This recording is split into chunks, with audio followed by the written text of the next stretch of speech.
Le Salon international de l'agriculture à Paris, c'est 9 jours consacrés à la valorisation de notre agriculture, de notre savoir-faire.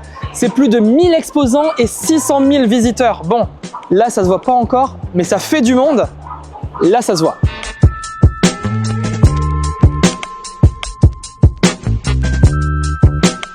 Pour la première fois, le comptoir des éleveurs s'est rendu au SIA. Rien à voir avec la Janteuse, hein. Et pour vous qui n'avez pas pu venir, ou bien qui êtes venus mais vous n'avez pas tout vu parce que bordel c'est beaucoup trop grand, eh bien on vous fait le récap et on vous emmène en vadrouille.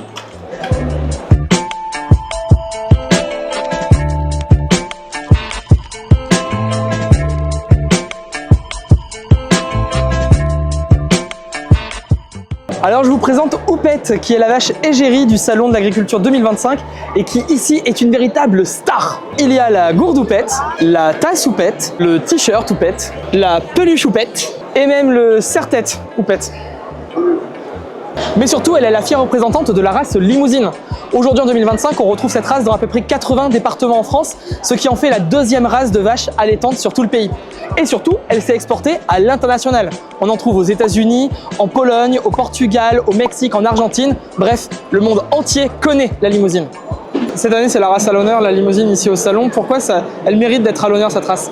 Une race qui a beaucoup de qualités, notamment par sa morphologie, son rendement en viande, et elle s'adapte à tous les territoires. Enfin, c'est une des meilleures races à viande, oui. Vous êtes un peu chauvin? Un peu, ouais, c'est vrai, non mais c'est vrai. C'est quoi le caractère d'une limousine? Elle est facile au quotidien? On va dire que ça dépend de l'éleveur aussi. Voilà, si l'éleveur est calme, elle s'adapte. Moi, je sais que j'ai pas de problème avec ça. Et alors pourquoi c'est pas Rocco mais que c'est Houppette qui est à l'honneur cette année? Ah, on aurait bien aimé que ce soit Rocco, non? Houppette est plus élégante. Houppette est plus élégante quand même. Non, le choix a vraiment été très bien fait. Et puis une vache avec son veau, c'est bien plus joli. Non, là il y a aucun regret. Le choix a été vraiment très bien fait. Vous voulez des chiffres? Eh bien, la limousine en France, c'est 30 000 élevages, 1 100 000 mères, 1500 éleveurs adhérents au Herdbook Limousin ou encore 99% de facilité de vélage. Voilà, c'est carré. Comment en fait elle est devenue la vache égérie ici au Salon de l'Agriculture? Alors en fait, c'est la race limousine qui a décidé de se porter candidat pour être égérie 2025. Pour ça, il fallait choisir un éleveur. Et il voulait une personne jeune qui parle du métier en le mettant en valeur. Il voulait quelqu'un qui juge sur les concours aussi bien en France et international. Du coup, ils m'ont demandé si je pouvais être l'éleveur de la vache égérie. Et après, moi, au sein de mon troupeau, j'ai choisi la mascotte de mon troupeau. Et ça, c'est la plus belle? Voilà, c'est la plus belle, c'est celle qui a l'habitude d'aller sur les concours. Parce que bon, il faut quand même savoir qu'elle va rester 9 jours là. Donc il y a quand même une préparation à avoir pour qu'elle soit dans les meilleures conditions possibles pour participer ici pendant 9 jours. Oui, donc la race limousine, c'est la deuxième plus grande race au niveau française. Par contre, c'est la première race au niveau de l'export. Elle est présente sur les 5 continents et dans plus de 80 pays. Donc c'est quand même une race qui est recherchée, quoi. Et alors pourquoi elle est aussi recherchée, cette race-là? Alors c'est une race qui allie très bien les qualités bouchères et les qualités maternelles et qui a une spécificité particulière, c'est qu'elle est connue pour ses facilités de vélage. Ouais, 99% de facilité de vélage, je crois, c'est ça, hein? Ouais, c'est ça. Donc ça en fait une race, j'ai presque envie de dire quasi parfaite? Oui, voilà. Pour moi, c'est une des races parfaites. Après, toutes les races ont des qualités, mais voilà. Tiens, petite indiscrétion, elle est comment Houppette au quotidien? Quand elle est dans son exploitation, dans sa ferme, dans son pré? Bon, Houppette, c'est la vache tranquille qui fait sa vie et tout va bien. Et ça, c'est un peu un distinguo des races limousines? Ou pas? Elles ont un caractère précis? Non, le caractère des animaux, on dit souvent que c'est un reflet du caractère de l'éleveur. Donc voilà, je pense que Houppette reflète très bien son éleveur. Parfait. Merci beaucoup, Alexandre. Merci. Et si la limousine est la race à l'honneur ici cette année, eh bien au sommet de l'élevage, ce sera la charolaise. Alors même au salon, on a un terrain de pétanque. Est-ce que vous êtes plutôt tireur ou pointeur? Alors, vous tirez ou vous pointez? Mais comme vous voulez. Comme vous voulez. Eh bien parce que nous, on est plutôt pointeur. Là, en fait, on assiste au trophée des meilleurs pointeurs. Les pointeurs, ils sont là pour juger à l'œil les animaux qui leur sont présentés. Et en tout, ce sont 452 jeunes qui, sur le salon, vont devoir travailler et être jugés sur leur capacité sur les filières bovines, ovines, caprines ou encore équines. Et là, on assiste à l'un des concours. Alors, est-ce que déjà, on peut expliquer un petit peu en quoi consiste le concours du meilleur pointeur? Le concours du meilleur pointeur consiste à faire venir sur Paris des jeunes de toute la France qui vont pointer des animaux. Pointer, c'est mettre une note de 1 à 9 en fonction du standard de la race et de ce qu'ils observent. Et on va comparer ça à la notation d'un expert de la race. Un bon pointeur, c'est celui qui va se rapprocher le plus possible du standard de la race et surtout se rapprocher le plus possible de l'expert de la race, qui est soit un technicien de la race, soit associé souvent à un éleveur. Alors on les a vus tous avec des petits calepins, ce matin ils ont pris des notes, il y a quoi sur ces calepins? Alors sur le calepin, sur la feuille, c'est ce qu'on appelle une feuille de pointage qui reprend tous les postes de membres, de mamelles, selon les races, laitières, allaitantes, squelettes, musculature.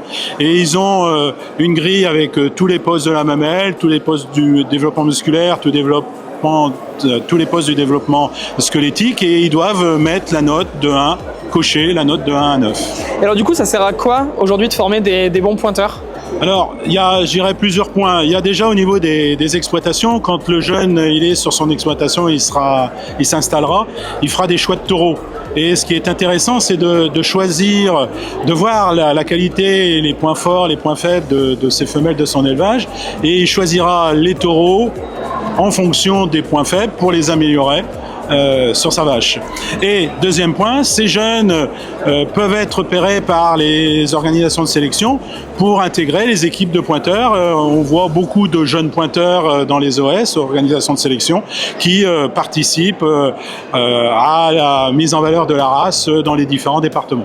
Alors là on le voit par exemple, là c'est la remise du prix concours jeune, il y a un trophée qui va être remis au meilleur pointeur ou à la meilleure pointeuse. Ça va leur servir à quoi dans leur carrière ce trophée? Qu'est-ce que ça va leur apporter? Ça va leur apporter déjà une fierté, ça va apporter une fierté à l'établissement d'origine, et puis pour eux, ça va leur permettre ils sont en BTS, ils sont en formation agricole, ils vont aller plus ou moins rapidement sur le marché de l'emploi. Et ben l'année prochaine, ils peuvent revenir s'ils sont sélectionnés, et les OS vont pouvoir les repérer pour être techniciens d'OS. J'ai un ancien élève qui a été dans les meilleurs au niveau Primosten, et aujourd'hui il est rentré à Primosten France. Donc sur le CV c'est plutôt cool. C'est plutôt cool. Est-ce que c'était une ambition d'être meilleur pointeur de France parce qu'aujourd'hui on peut le dire. Oui, mon ambition principale c'était de pas être dernier surtout. Parce que bon, ça fait toujours chier d'être dernier, mais non, je m'attendais pas à être premier. J'ai dit si je suis dans les 6 derniers, c'est déjà pas mal. Puis au final, je suis dans les 6 premiers, je suis premier, donc c'est encore mieux. Alors là, on part sur un smoothie épinard, pomme et orange. Et donc pour que le smoothie arrive, il faut pédaler. Et j'espère que ça va arriver vite parce que je vais pas tenir longtemps. Ah mais là je monte à col. Alors quitte à pédaler et à avancer, moi je vous propose de vous emmener ailleurs. Et du coup, je vous emmène au Maroc.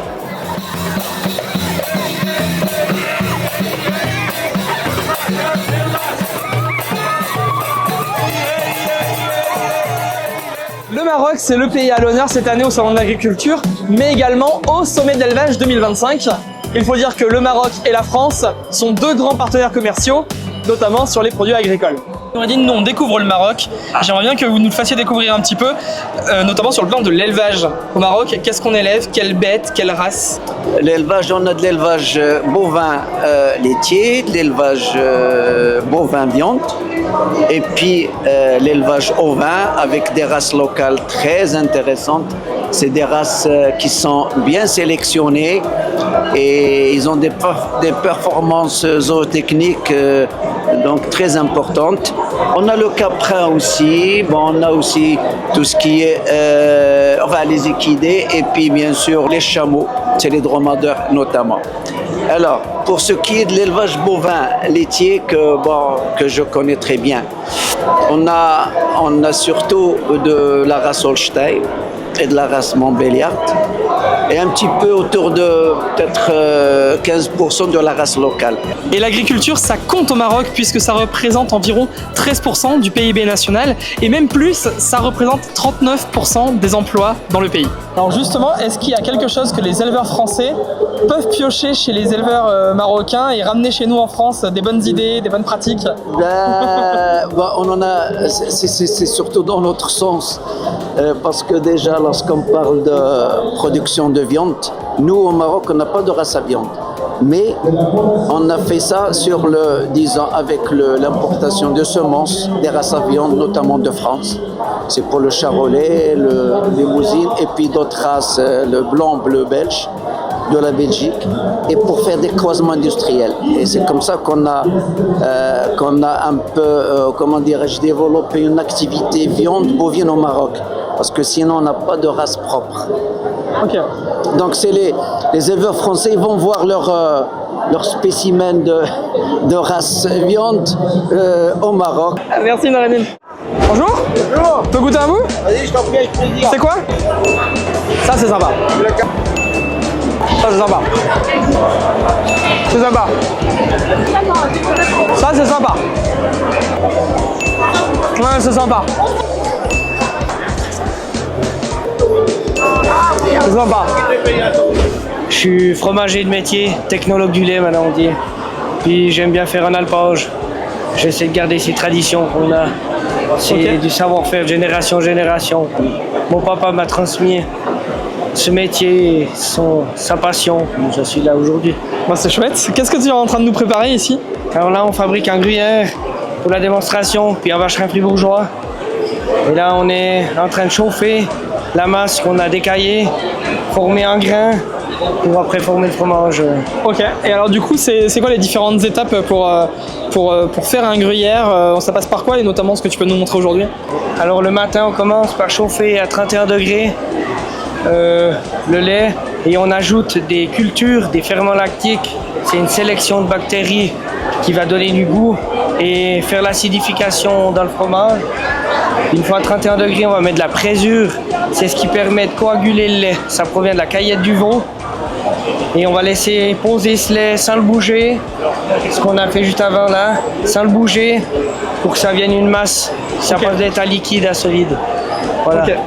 Et après on coupe cette masse pour rendre en grain, comme on a là, faire sortir l'eau du fromage. Et alors est-ce que c'est long à faire tout ça? Parce que là je te vois tourner, ça prend combien de temps? Alors maintenant on va touiller à peu près, tourner 45 minutes pour faire sortir l'eau puis arriver à la bonne température qu'on désire. Donc je me reconvertis à partir d'aujourd'hui. Et donc ça 45 minutes. Voilà. On n'arrête pas. C'est ça. Waouh. Ça vous fait des sacrés biceps ça. D'ici un peu moins d'une demi-heure, on aura la bonne température, on va arrêter de chauffer, on va laisser poser la masse au fond pour venir sortir avec les toiles, pour mettre dans les moules et venir les presser pour faire sortir l'eau dans le fromage. Et alors là, celui-là que tu es en train de décailler, on va pouvoir le manger quand en fait, si on a envie de le goûter? Alors pour un gruyère au minimum 6 mois, on devra l'affiner. Et pour un vacherin fribourgeois, un peu moins, à 3 mois, on pourra commencer avant pour qu'il ait vraiment des saveurs au minimum. Mais un gruyère, c'est 6 mois minimum.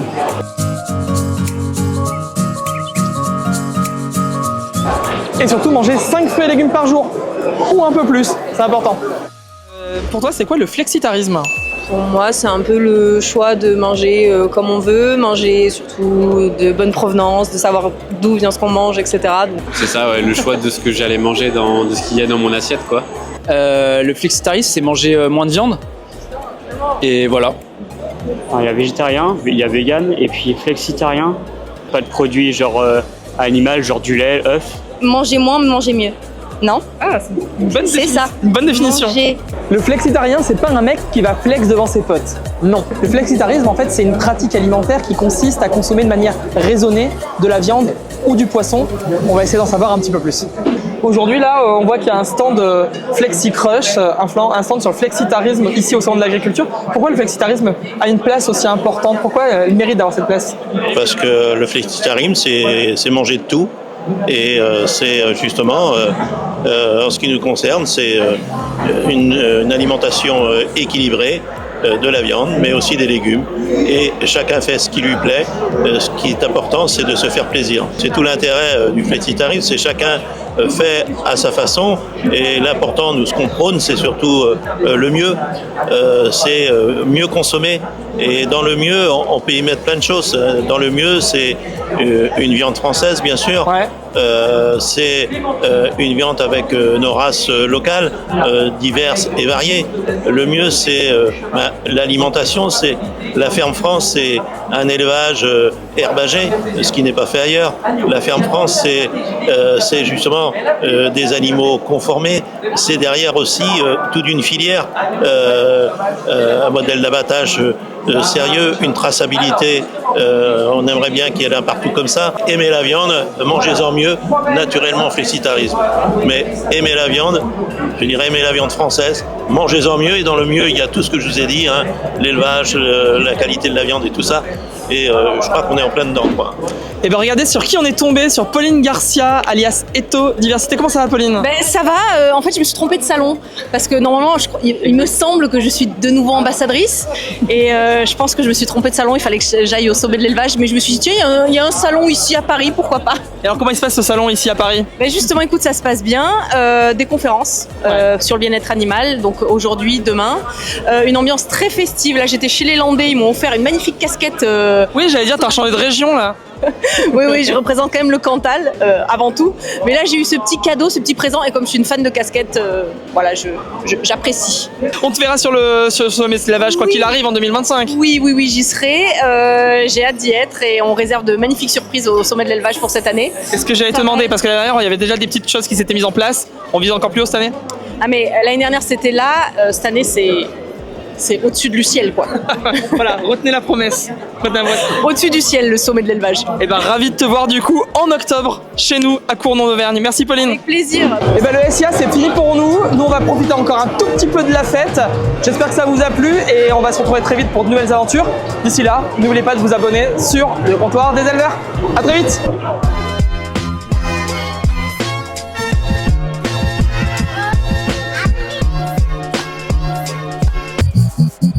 Comptoir des éleveurs.